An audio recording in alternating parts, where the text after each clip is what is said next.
The SR150 Race Edition uses the same 154cc single-cylinder, air-cooled motor as its stock SR150 sibling. There is no change in power output at 11.4 horsepower, and even torque remains the same at 11.5 Nm. The mechanical upgrades are restricted to tweaked gear ratios.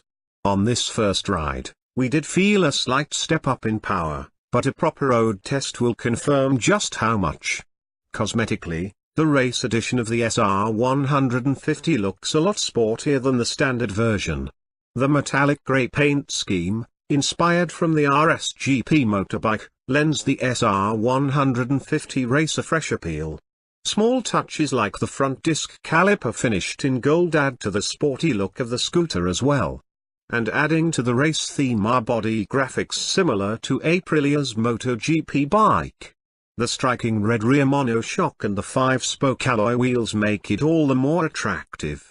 The instrument console remains unchanged from the regular SR150 variant, and retains its very basic feel, an area we feel a few well-placed, sporty decals could have really livened things up.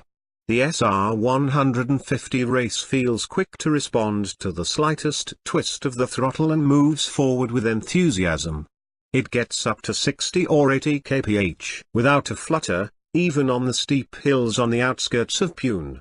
However, the rear brakes lack strong bite, and that can be a bit of a bother, especially when it gets up to speed so easily.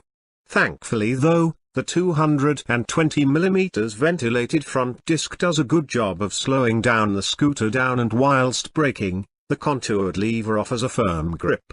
However, even this edition misses out on a brake lever lock, which would have been a handy addition.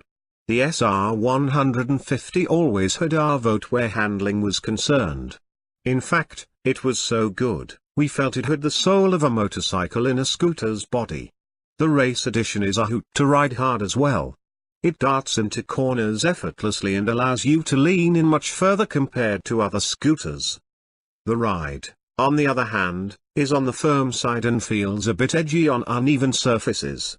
That said, it still manages to take the rough stuff fairly well. The dual-tone seat is well cushioned and has a good balance between soft and firm.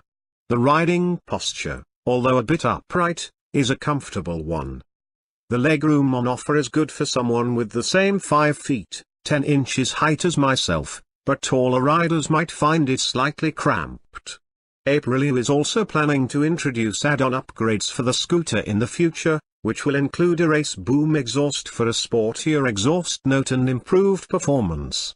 There are carburetor upgrades in the pipeline as well, which will have bigger jets.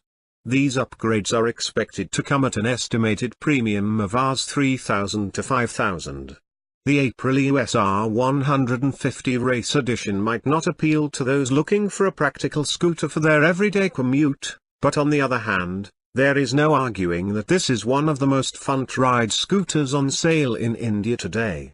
And at Rs 70,288, ex-showroom, Mumbai, it is good value for money as well. So if you are in the market for a scooter that's great fun to ride and something that stands out from the rest, look no further.